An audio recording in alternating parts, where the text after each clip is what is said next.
طوفان نوح گزر جانے کے بعد جب حضرت نوح علیہ السلام کی کشتی جودی پہاڑ پر پہنچ کر ٹھہر گئی تو حضرت نوح علیہ السلام نے روئے زمین کی خبر لانے کے لیے کبوتر کو بھیجا، تو وہ زمین پر نہیں اترا بلکہ مل صبا سے زیتون کی ایک پتی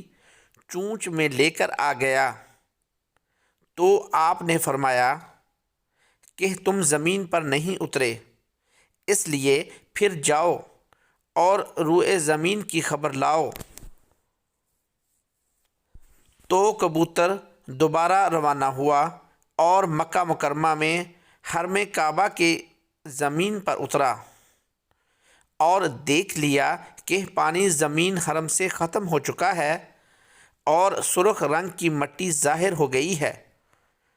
کبوتر کے دونوں پاؤں سرخ مٹی سے رنگین ہو گئے اور وہ اسی حالت میں حضرت نوح علیہ السلام کے پاس واپس آ گیا اور عرض کیا کہ اے خدا کے پیغمبر، آپ میرے گلے میں ایک خوبصورت طوق عطا فرمائیے